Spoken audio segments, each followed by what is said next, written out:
Madame, Madame, on ne peut plus rien pour vous. Elle est terrible, cette phrase. C'est celle qu'ont dû entendre la veuve de Sarepta, puis la veuve de l'Évangile, le jour où les médecins n'ont pas réussi à sauver leur mari. Les membres de l'hospitalité qui servent aux piscines se rappellent sûrement que cette sentence, nous l'avons entendue, nous aussi, il y a 5 ans. Nous commencions le traditionnel chemin de croix de notre service, là-haut, quand tout à coup s'est effondrée Marie-Thérèse, une ancienne hospitalière. Problème cardiaque. Les pompiers n'ont pas pu la réanimer. Le personnel de l'hôpital de Tarbes non plus.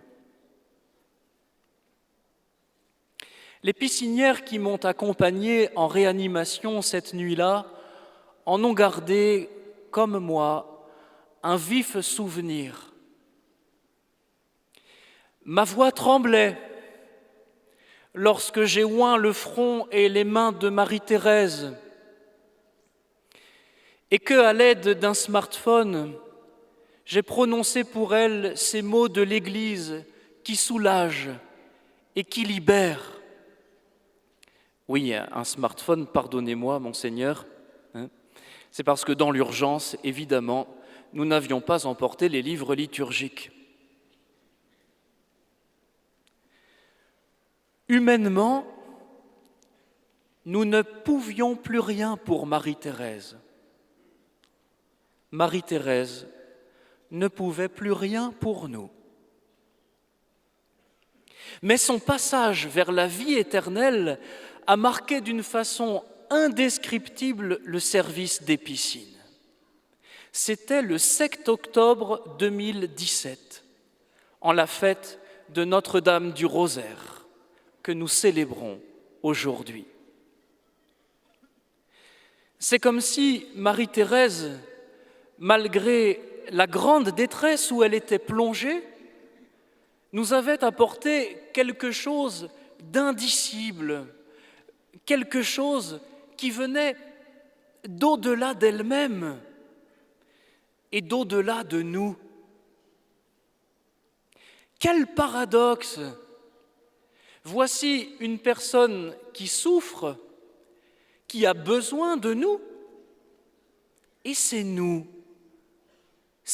qui recevons d'elle. Prenez la veuve de Sarepta. Comme la veuve misérable de l'Évangile, elle aura bientôt tout perdu.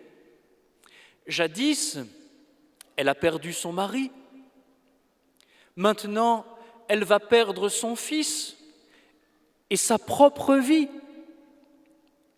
La famine fait rage, les réserves sont vides, et voilà que la dernière poignée de farine et le dernier filet d'huile, le prophète Élie lui demande de les lui offrir. Il est gonflé, l'homme de Dieu. Eh oui, gonflé, c'est le mot, gonflé d'une espérance qui vient d'en haut. Et sous ce souffle, tout devient possible. La farine et l'huile manquaient, à présent, elles débordent. En règle générale, l'abondance ne sort pas de l'indigence, mais Dieu, lui, il peut tirer de notre misère un trésor. Encore faut-il que nous acceptions de lui offrir notre pauvreté. C'est aussi l'aventure qu'a vécue Bernadette. Quelle drôle d'idée la Sainte Vierge a eue de demander à cette fillette, si malmenée par la vie, d'apporter sa contribution au projet de Dieu.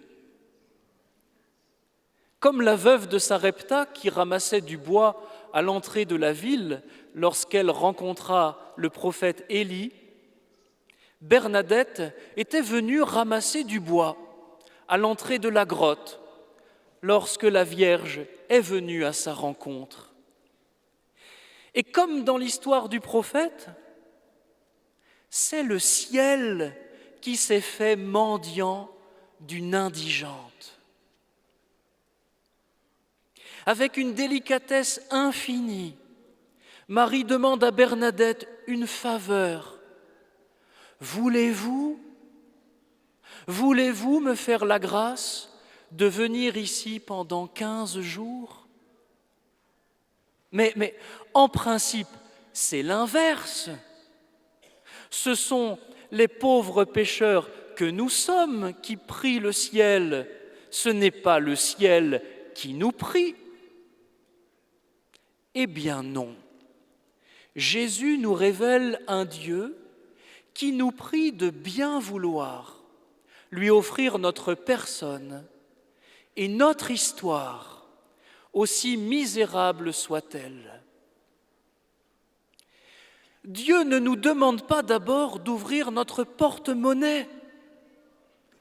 Il nous demande d'ouvrir notre cœur, lui ouvrir le trésor que nous sommes, avant de lui ouvrir le trésor que nous avons. C'est cela, prendre sur son indigence. Et c'est bien plus méritoire que d'offrir nos euros. Au pied de la croix, il y avait une veuve. La Vierge Marie avait perdu son époux, Joseph, depuis longtemps, d'après la tradition.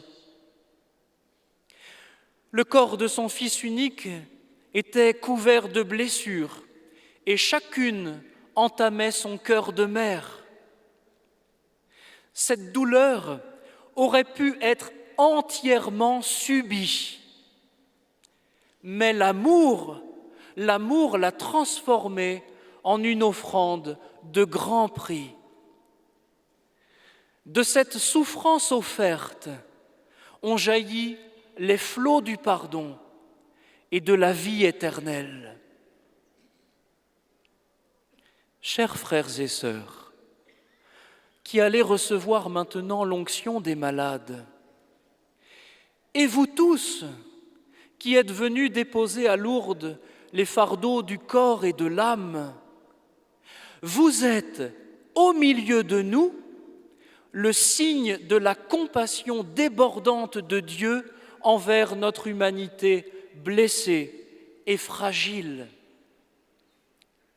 Comme Bernadette, vous allez dire, vous dites à ce monde en détresse que Dieu ne l'a pas abandonné.